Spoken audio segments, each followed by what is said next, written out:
Hi everybody, we're in Sugar Creek, Missouri today, and we're just a little bit up the road from where we were yesterday when we were at Mound Grove Cemetery. I meant to mention in that video, the road that the cemetery is on is the same road that goes to the temple lot.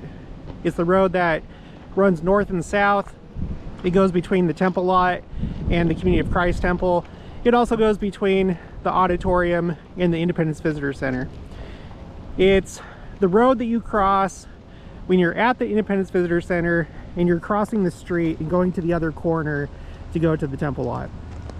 So if you go north on that road, it takes you to Mound Grove Cemetery, and then if you continue past the cemetery, it turns into another road.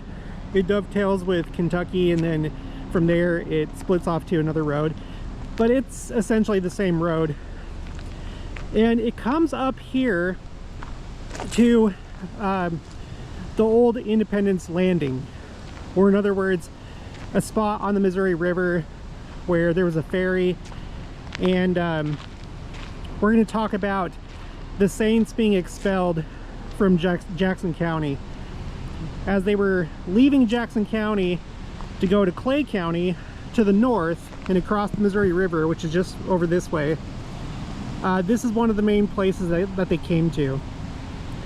Later on, it was named Wayne's, or what is it, the Wayne City Landing. I'm not going to read this marker. It mostly has to do with the Oregon Trail, California Trail, and Santa Fe Trail. And I don't know, it seems like this needs to be redone. It's been sitting out in the sun and it's faded. But anyway, River Boulevard, as you can tell, is named that because it leads up to the Missouri River and the landing. I was looking in Sacred Places, Missouri, and I came across the part that talked about this location.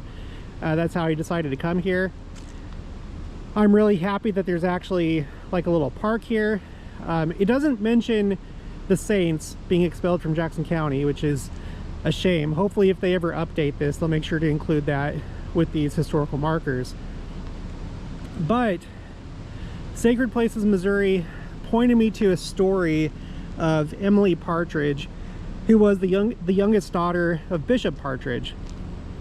It's interesting because we've been to her home site, which is essentially where the Community of Christ Temple is right now. We've been to the marker that's in the sidewalk, and it talks about the fact that that was the Bishop Partridge, or the Partridge family, home site, as well as a school. So she leaves an account of what she witnessed and what she experienced, and some of it is included in the book, but I went to the church history library, or the church history catalog online, and it's always good if you find an interesting quote to go to the original source, because a lot of times, I feel like most of the time that I do that, I find additional interesting information in the paragraphs and sentences that precede it or after it. Okay, so this is what she said. And this is so interesting because the day that I'm recording this is November 7th. This is the 192nd anniversary of this first part of her entry. You can look this up. Just do a search for Incidents of the Life of a Mormon Girl, Emily Partridge. She was also one of the plural wives of Joseph Smith. Okay, Thursday, November 7th, not at the time that she wrote this, of course. Thursday, November 7th, the shores began to be lined on both sides of the ferry with men, women, and children, goods, wagons, boxes, chests, provisions, etc., while the ferrymen were busily employed in crossing them over. And when night again closed upon the Saints, the wilderness had much the appearance of a camp meeting. Yeah, because it was outside of Independence. This was I doubt that there was anybody really living over here. So, okay. Hundreds of people were seen in every direction, some in tents and some in the open air, around their fires, while the rain descended in torrents. So that's pretty miserable. November here in Missouri, and it's raining and you're homeless. Even if you do have a tent, that would be miserable still. Husbands were inquiring for their wives, and women for their husbands, parents for children, and children for parents. Some had the good fortune to escape with their family, household goods, and some provisions, while others knew not the fate of their friends and had lost all their goods. I'll let this car go by, this truck go by. The scene was indescribable and would have melted the hearts of any people on earth except the blind oppressor and ignorant bigot. Next day, the company increased, and they were chiefly engaged in felling small cottonwood trees and erecting them into temporary cabins, so that when night came on, they had the appearance of a village of wigwams. And the night being clear, the occupants began to enjoy some degree of comfort. Now, I don't really know my trees very well. Do you know what a cottonwood tree looks like, or some of these trees over here, cottonwoods?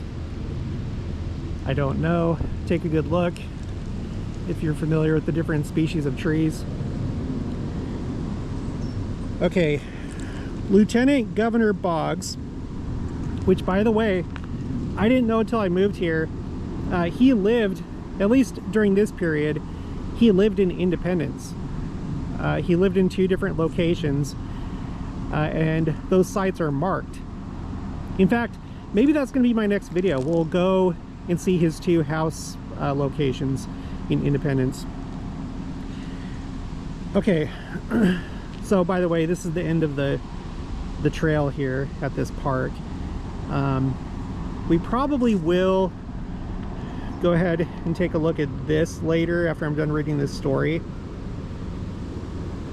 I'm not familiar enough to know, well, let's see. This says, I guess this is like a depiction of what it would have looked like in 1842. So, you know, 9 years earlier is when the Saints were forced to cross the river into Clay County. So it may have looked something like this. And I don't know if you can see it, but from here you can see the Missouri River down there. Look really close. Unfortunately, there's a bunch of trees in the way. And Sacred Places Missouri points out that the course of the river has dramatically changed. So I don't know where it was before. Maybe it was closer to here, and that's why they have this park here, because maybe this was exactly where it was and the river was like all the way this way. I don't know, but hopefully you can see the river over there. So let's take a look at this while I finish up this story. I guess I'll maybe walk around a little bit. Lieutenant Governor Boggs seemed to be the head in front of the mob. No important move was made without his sanction. He was the secret spring of the 20th and 23rd of July, which I'm not sure what happened on those days, probably attacks from the mob. Quote, and as will appear in the sequel, by his authority, the mob molded into militia to effect the stratagem what he knew could not be done by legal force. As lieutenant governor, he had only to wink and the mob went from maltreatment to murder. The horrid calculations of this second Nero were after developed in a way that could not be mistaken. Let's walk down this way a little bit, just so we're not standing in one place. There's not a whole lot more to the story. there is kind of a surprise ending. Maybe some of you already know about it. Early on the morning of the 5th, say at 1 o'clock a.m., he came to Phelps, Gilbert, and Partridge and told them to flee for their lives. Now, unless he had given the order so to do, no one would have attempted to murder after the church had agreed to go away. His conscience vacillated on his rocky moorings and gave the secret alarm to those men. The saints who fled took refuge in the neighboring counties, mostly in Clay County. By the way, hopefully you know, but Clay County is where Liberty is at. So the Liberty jail where Joseph Smith was held, it's over here in Clay County, but that was after this period, of course. I guess it would have been like 5 years after this. That's when he was in the Liberty jail. Okay, so mostly in Clay County, which received them with some degree of kindness.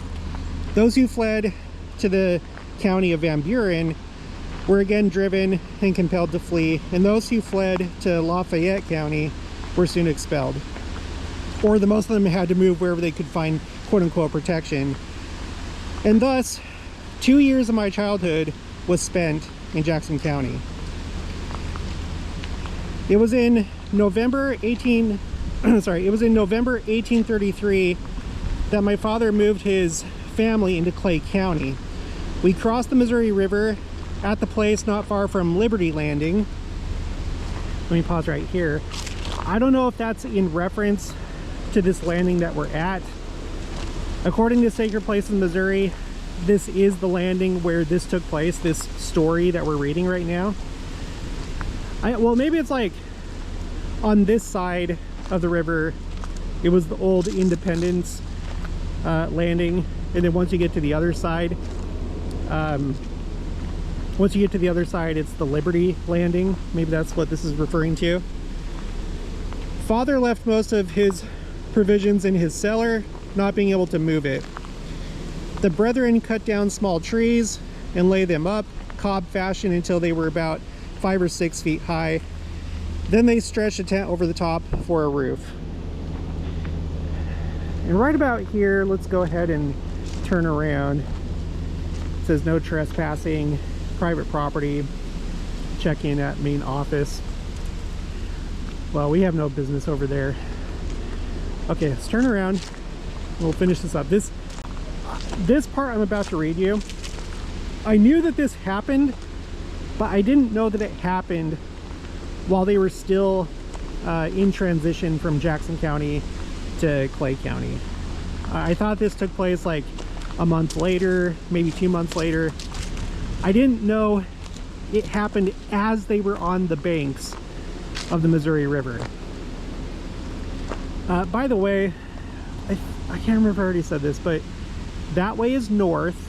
Okay, so we are right now in Sugar Creek, which is a small town, only 3,000 people, which is north of Independence and between Independence and the Missouri River. And if you go north over the Missouri River, that's Clay County. So this way is north. Now we're roughly pointed south, maybe more like southwest. Okay, so where were we? And excuse me. And such was my home on the bank of the Missouri River in the month of November 1833. I was then in my 10th year. On the 13th of November, between 3 and 4 o'clock in the morning, the camp was aroused from their slumbers to witness the beautiful and grand sight of the quote-unquote falling of the stars. The saints beheld it with hearts of rejoicing. So what she's referring to, it turns out that it was the Leonid meteor shower, but in that year it was massive. It was seen essentially, I don't know about across the world, but definitely across the United States, and it scared a lot of people because it was so intense. It actually led to, from what I understand, it led to the first major scientific study into meteor showers, just because of how unusual it was. It scared a lot of people. There are accounts of people thinking that it was the end of the world. You should look it up if you're interested. But this happened as the saints were here, being driven out of Jackson County, the place of the city of Zion, the New Jerusalem. Let's go ahead and read what she had to say about it. The saints beheld it with hearts of rejoicing, being persecuted and cast out from their homes for the sake of their religion, and knowing it to be one of the signs of the last days spoken of by the prophets. It was calculated to cheer and comfort their hearts and strengthen their faith in the gospel, notwithstanding they were in deep affliction. Although I was but a child at the time, I looked upon the scene with delight. The heavens seemed wrapped in splendid fireworks. The appearance was beautiful and grand beyond description. I cannot say how long we camped on the banks of the river. I think it was several weeks. I also took down a quote. This is on NASA's website. It says, John Sharp reports on a contemporary account from the diary of Michael Shiner, November 12, 1833. Quote, the meteors fell from the elements the 12th of November 1833 on Thursday in Washington. It frightened the people half to death. Now, I have to wonder what the mobs thought. You know, they had just driven a people out of the county based on their religion, and you know that they knew what they were doing was wrong. Of course, you know, we can't judge people collectively. You have to know each person and why they did what they did, and God is going to be the judge of them. But I wouldn't be surprised if most of them, at least somewhere deep down inside, felt guilt for what they did and knew that what they did was wrong. So they do that. They drive out this church, this people, and as they're still going to Clay County, then this happens. This really scary meteor shower. By the way, Joseph Smith also witnessed this. I think, yeah, he was in Kirtland at the time, I'm pretty sure. I read it earlier this year. It was printed, I think, in the Millennial Star. In Joseph Smith's own words, he witnessed it. So you might want to go look up that account. But let's go ahead. Let's look at this. Jumping off the river. William G. Johnston, 1849. We reached a diminutive village glorying in the name of Wayne City, the landing place for the town of Independence, which lay 4 miles inland. 2 hours later, having deposited us with our goods on shore, forthwith we busied ourselves in putting the wagons together. As for the convenience of transportation, they had been taken apart when shipped at Pittsburgh. So so I guess from Pittsburgh all the way to here. I don't know exactly what rivers would have been taken, but you know, we all know back in those days, and even today, rivers are highways of travel and commerce, but especially back then. Okay, 2 Missouri River landings served Independence during its busy years as a quote-unquote jumping off place for westward travelers. The earlier Blue Mills, or Lower Independence Landing, was 4 miles to the northeast. Yeah, and that's mentioned in Sacred Places, Missouri, this other one. But below you, and to the right, along the river, was the Wayne City, the Wayne City, or Upper Independence Landing. Here, great cargoes bound for Santa Fe were unloaded from steamboats onto the natural rock ledge, hauled up the steep bluff, that would suck, and carried to freight wagons or warehouses around Independence Square.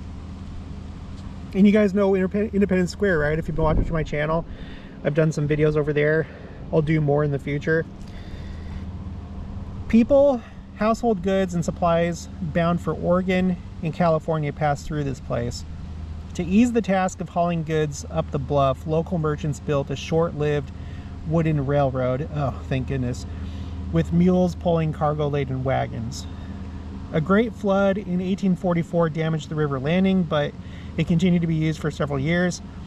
By the 1850s, trail traffic shifted west to Westport in Kansas City, and the river landing soon fell into disuse. The Wayne City site was then used for farming. That's probably all I'm going to read from this, because it's not really the point of this channel, but I think it's good just to kind of understand the importance of this location and the history of independence. My understanding is that, like, the Kansas City area back then, I think it was called Caw Township. I'm still trying to like figure this out, but if you take what is now Independence and you take what is now Kansas City, I think at that time Independence was kind of like the main place to do business, and if things had gone a different way, this could have become like the downtown, what downtown Kansas City is right now. Like, this could have been, instead of calling this area the Kansas City metro area, it may have become the Independence, you know, metro area. But I can't remember what happened to shift it from here to Kansas City, but Kansas City won out. Oh, look, in the distance over there, you'll probably have to look close, but right about there I see the roller coaster for our theme park that's here. It's called Worlds of Fun, and you can see the water tower too, which I think belongs to the theme park because it's like painted in the same colors. And from there, if you're in the theme park and you're like on top of the roller coaster or one of the tall rides, you can see the Kansas City Temple. Yeah, I don't see it from here, but I wonder if it's because of like hills. Like, if it was flat, I wonder if we'd be able to see the Kansas City Temple. It's not like, oh no, wait, no, I do see it. Oh my gosh. Okay. Sorry, I got a little excited there. I see it. Okay. I'm trying to look closely on the GoPro screen. Like, right there, or close to where my finger's at, there's what appears to be a red crane. And then just barely to the right of the crane, you can see the temple. Oh, I cannot believe that you can see the temple from, well, this isn't Independence, but the old Independence Landing. Holy cow. Think about it like this. Okay, think about it like this. 192 years ago today, the Saints, it seemed like maybe she noted that date. I don't know if that's the first day that her and her family got there, or if it was the first day that the Saints started to arrive to the landing.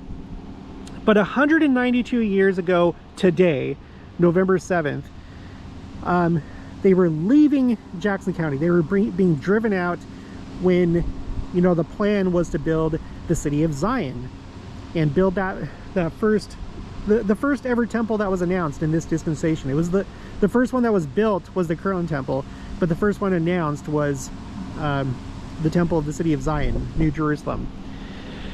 So imagine what they felt as they were leaving and going this way, and if they could have a vision of the future and see me right now looking at a temple, the Kansas City Temple, just right over there within sight of where we're standing right now. Oh my gosh. Oh, this has turned out to be a good day. It kind of started off a little rocky. Yesterday was a great day. Yesterday, it was announced that the presiding bishop, Gerald Cosse, that he was selected to become the new apostle. So now he's Elder Gerald Cosse.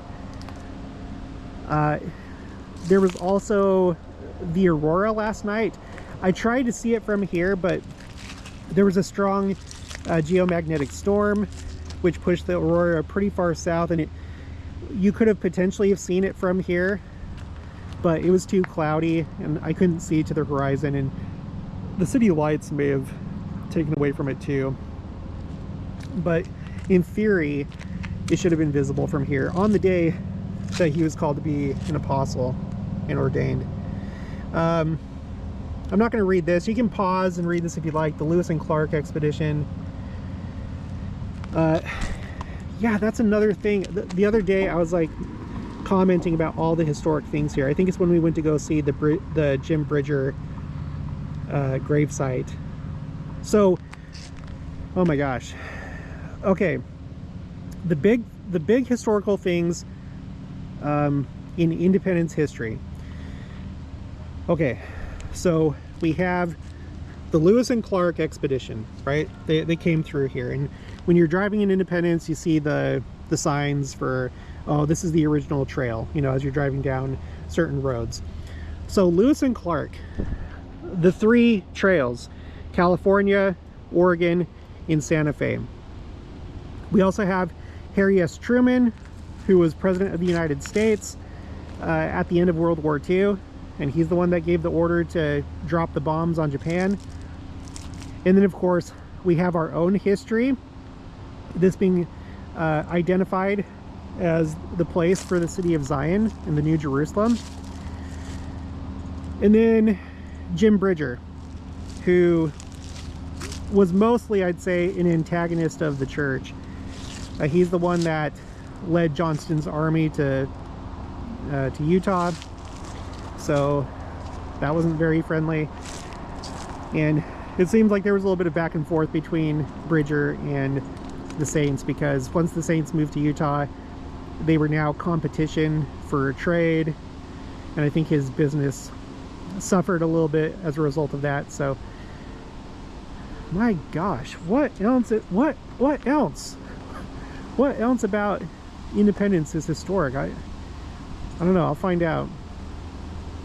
I cannot believe that you can see the temple from here, the old Independence Landing, the place where there were 2 other locations, but I think this was probably the main one. From this spot in 2025, well, from 2012 until 2025 and moving onward, you can see the Kansas City Temple. Oh, I love this channel.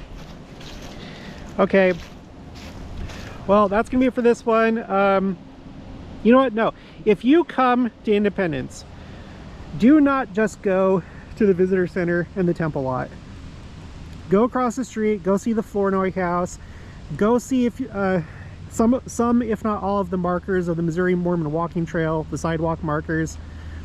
Go up River Boulevard, stop at Mound Grove Cemetery, see the Zion's Camp marker, and go see the grave sites of the RLDS prophets, including Joseph Smith's son, Joseph Smith III, and then continue up the road and come here and look at the Kansas City Temple from the site that the Saints left Jackson County to take refuge in Clay County. This was amazing. Okay, that's gonna be for this one. I'll talk to you guys later.